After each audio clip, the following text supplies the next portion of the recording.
Hello everyone. Las Vegas is the home of the largest population of Hawaiians outside of Hawaii proper. And as such, we have a plethora of Hawaiian restaurants that represent their culture. And so, fortunately for us, we get to reap the benefits of their wonderful cuisine. Each Hawaiian restaurant here has its own unique take on and flair of Hawaii. Hawaiian food is a culinary melding of many cultures: Japanese, Chinese, Korean, Filipino, Portuguese, just to name a few. Oh, and of course, you have to throw American into the mix, or else you wouldn't have so many Spam-inspired dishes. For those of you who don't like Spam, fear not, we won't be eating any Spam today.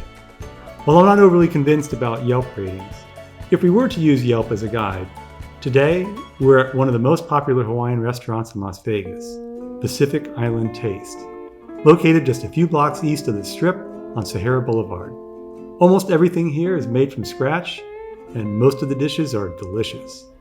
They offer a rich melting pot of flavors and unique recipes that you, your friends, and family will enjoy.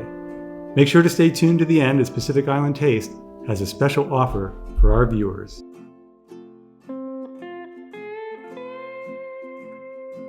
Probably one of the most loved treats at dim sum, pork hash, or shumai, can be found all over Vegas. They seem to be one of the most popular snacks among the many Hawaiian restaurants we've frequented in our years here in Vegas. There's such a rich and fascinating history attached to this dish. It was originally the Chinese that migrated to Hawaii who brought over this fabulous, loved and treasured recipe. The Chinese, like many others, migrated to Hawaii to work at the sugarcane plantations.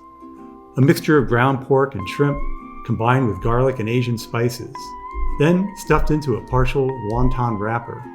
When ordered, they're steamed fresh. The food here is all made after it's ordered. Nothing is pre-made or sitting around, so you need to be patient after you order. The pork hash is served with Chinese mustard, and if you like, there's soy sauce at the table. If you've been watching our reviews, you know they had us at mustard. As we're sitting here, I'm seeing the kitchen getting large trays ready and people picking them up to bring home. They do a lot of catering here, and there was an endless stream of guests grabbing food to go. They must sell a ton of these each day. One taste, and you'll see why they're so popular. Look how juicy this is. And you can taste the freshness, a wonderful garlic flavor coming through as well. I love the white pepper with the soy sauce I've added. This is an excellent example of pork hash, and it's been perfectly executed. I could eat 100 of these.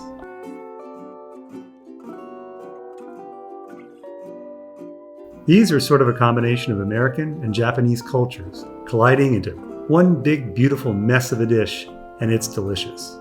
Chef Sal was nice enough to let us into the kitchen to watch him weave his magic and rustle up these loaded fries. The potatoes are first fried, and then chopped teriyaki beef is lovingly minced with as much love as you can express when cutting something to pieces, then piled high onto the potatoes. Next, homemade spicy aioli is piped over the top, and finally, furikake is added. Furikake, did you say? Well, furikake is a Japanese condiment and seasoning blend. Technically, it means to sprinkle over. In Japan, just before serving, it's sprinkled on cooked rice. It's a mixture of a number of elements: seaweed, sesame seeds, bonito flakes, sugar, salt, and soy sauce. They follow tradition, and as the finishing touch to the loaded fries, it's sprinkled on top just before it exits the kitchen. We used to have fries like these in our restaurant that we treated as nachos, and they were wildly popular and fun to eat. These remind me of them, and they're great to share as an appetizer. The fries are double fried, crispy and delicious with a wonderful exterior and soft center. The teriyaki beef is sweet, salty, and umami rich. It's fantastic. It has the same type of char you'd expect from Mongolian beef with a wonderful wok-hai flavor. The loaded fries here are a real treat, not to be missed. I love them.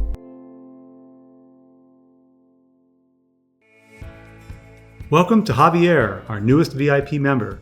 We really appreciate your support. You too can become a member and receive perks, such as behind-the-scenes footage of our reviews. I've been hearing about the poke at Pacific Island Taste for a long time, and I know that the poke being so sensational is one of the main reasons Pacific Island Taste has been voted #1 best poke in Las Vegas. That's quite an achievement, and I can see why. The tuna is such a great quality. Very fresh, not at all fishy. It tastes as if it's just been caught, marinated, and then put right on your plate. It's served on a wonderful bed of sushi rice and topped with their delicious homemade spicy mayo that they make here from scratch.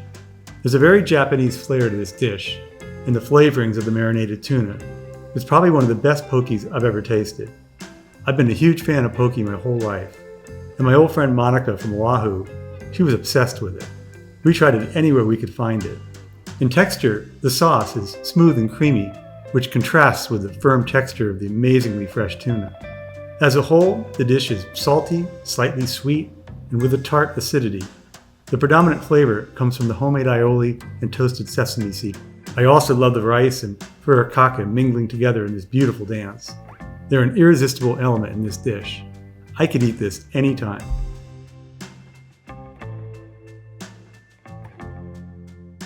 Topped with a fried egg. Break it open and let all that eggy goodness from the yolk envelop the savory pork underneath. Senna, the owner, is known for this amazing version of pork belly that has to be tasted to be believed. It's so good, perhaps it will make you forget about every other pork belly you've ever tasted and start judging them all using this incredible rendition as your new yardstick. This is perhaps the best roasted pork belly I've ever tasted. There's so much rich, sweet, yummy umami goodness in it. It's roasted till the coating almost has a slight charred, bitter taste, mixed with caramel notes, and it's just beyond words good. Does it sound like I'm boasting? Try this first before you accuse me of hyperbole. We need to find out what other things we can get this phenomenal pork in and order them. It reminds me a little of teriyaki.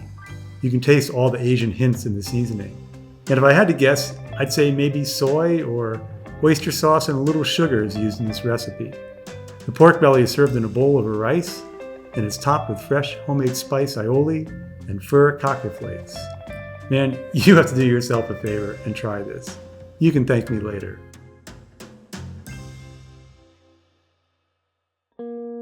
And what do you know, we found another dish with that amazing pork belly. So of course, we had to get it. Musubi comes from the Japanese settlers to the islands and is usually prepared with Spam. But the musubi here is a pork belly version. As before, the pork belly is marinated in teriyaki sauce, and it's fantastic. The pork belly is wrapped in nori along with sushi rice. It's like a large pork belly sushi roll, and it's delicious. These elements add to the dish and provide a Japanese flair. I'm so happy they have this non-spam version. Spam. Yuck. As a kid one day while shopping at the local grocery store, I begged my mom to let me try it. I'd seen it many times before when I went to my Hawaiian friend's house. Her mom would be packing her lunchbox and making them for all the kids. I was afraid to ever ask her to try it in case I didn't like it. My mom reluctantly bought it for me. I took one bite and spit it out. I just thought it was truly horrible. Here, it's a different story. The pork belly substitute makes this a wonderful dish, and I suggest you try it.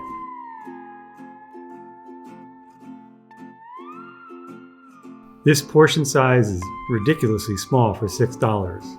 And honestly, I don't understand this dish. Is it an appetizer? Seems more appropriate for a tapas-style restaurant. Well, anyway, it is tasty.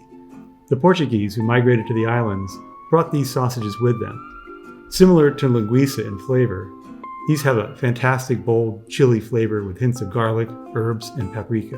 There isn't much else to say. We were done with these before we started. We did love them, but such a tease. One tiny spicy bite of porky, fatty goodness. Maybe the serving size is meant to symbolize the starving conditions on the Portuguese boat ride to Hawaii. Gar, matey, make these last. They're all we have for the trip.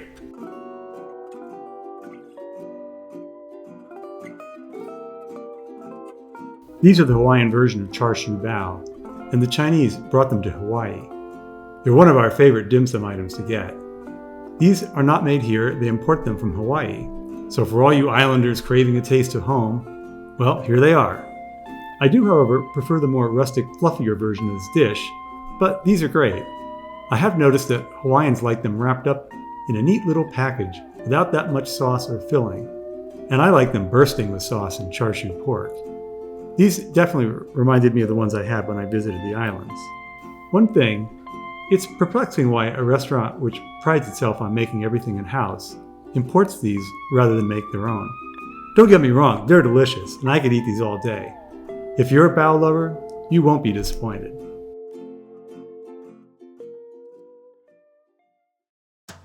Here we have the iconic Hawaiian Plate. This is classic island fare. It includes laulau, kalua pork, battered fish, and pork hash. This is probably one of the most popular menu items here. It's a plate lunch, which is a well-known dish in Hawaiian culture, and there's probably not a Hawaiian restaurant in existence which doesn't offer some version of this dish. As is standard practice, the plate lunch includes 2 scoops of rice and 1 of macaroni salad. The pork hash makes a repeat appearance here, and as before, it's top-notch. I love these. The kalua pork is tender roasted pork. It's served with a traditional cabbage, but you can also order it without if you prefer. As is typical, the pork is of the consistency you'd find in a pulled pork sandwich and has a really smoky barbecue taste. To me, it seemed the smoky flavor was from liquid smoke and not an actual smoker. As a chef, I've noticed very few people can tell the difference, but I'm one of those who's very sensitive to it and don't really care for it. However, for most, this is probably not going to be an issue. The laulau is also a Hawaiian delicacy. It's fresh roasted pork and butter fish wrapped and steamed inside spinach leaves, and it's delicious, especially if you're a spinach lover. I could taste subtle notes of fish, and the pork was very tender. This is the kind of comfort food I could get used to. It's balanced and well seasoned. The one real negative today was the fried fish. It's extremely fishy tasting. It is, however, well executed, crispy with a perfect panko crumb textured batter. It's pollock, and you can tell it's been fried when ordered since the coating is crunchy. As you can see, the tartar sauce is not made here, but I guess this is done the same way they do it on the islands. There are a lot of pre-made processed ingredients in Hawaiian cuisine. This is due in part to the history of Americans introducing manufactured products to the island during World War II. Spam is a perfect example of this. Its popularity in Hawaii comes from American GIs during World War II, and then becoming part of the local culture by the end of the war. The macaroni salad is good. I enjoy it here. For those of you who watched my other Hawaiian video, you know I didn't like the mac salad there, but here it's much better. It's a mixture of pasta, mayo, and hard-boiled eggs. Simple and tasty, but also very filling. Hawaiian food is very hearty and anything but light. These plates originated as sustenance for the field workers in the sugarcane and pineapple plantations, and they burnt off a lot of calories working, so they needed lots of carbs for energy. All in all, a good dish. Unfortunately, I got a bad piece of fish, and so my excitement for Pacific Island Taste's Hawaiian Plate is diminished. Given the popularity of this dish, however, I would certainly give it another try. From time to time, you're going to get less than perfect fish in a restaurant. It happens. As a reviewer, I don't ask for second attempts, but as a guest, you should. I'm sure they'd be more than happy to replace anything you don't like. And of course, overall, I really enjoyed this dish. So I definitely recommend the Hawaiian Plate.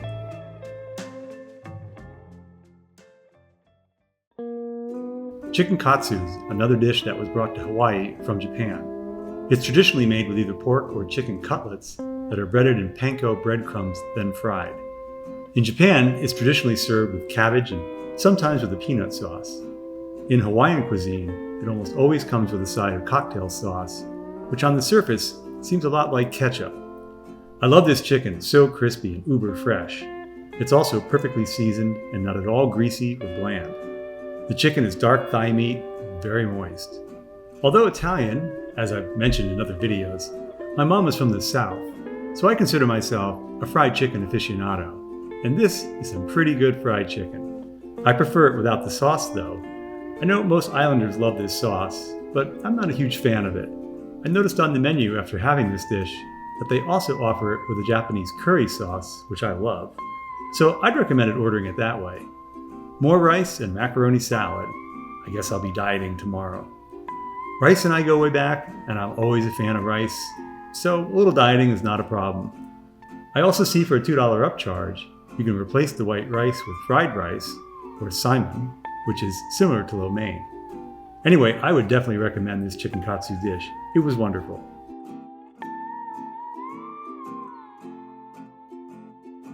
A long john is an elongated donut you commonly see in Hawaii. Being filled with custard, on the mainland we would call it an eclair donut. Custard and I go way back. we've been in a wonderful relationship for years. There's nothing I like more than homemade creme anglaise. These are another homemade from scratch item. The custard is creamy, it's a real egg custard, and it's phenomenal. I would come here for these and these alone. They're so darn good. They're served cold to keep the custard preserved, and they make a perfect end to a fantastic meal. Don't miss out. Make sure to order these when you come here.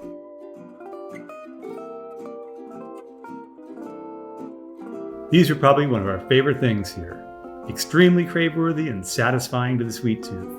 I love the deep dark purple of the taro filling. There's no shortage of flavor here. These are so good, you have to try them. I love the crispy pastry shell, wonderfully flaky. Something to remember, you have to order these when you first arrive, as they take a little while to make, about 20 minutes. They're freshly made when you order them, and they come out of the oven and to your table piping hot. Okay, it looks like more dieting tomorrow.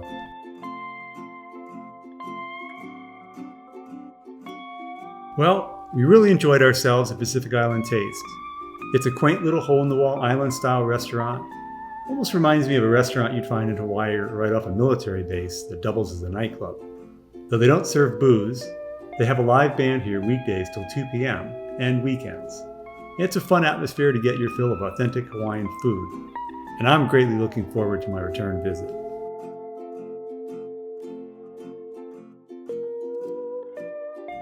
And lest we forget, here's the special offer we told you about at the beginning of our video. Tell them Let's Eat Vegas sent you and receive a free pork hash when you dine in. Well, I'm sure we'll be back soon. Hope to see you there. Arrgh! And don't forget to tell them Let's Eat Vegas sent ya. I know we're all guilty of watching YouTube videos and not participating. Please like, comment, subscribe, or even become a VIP member. It means a lot to us, and it helps us grow and to bring you more reviews. Until we eat again, bon appetit.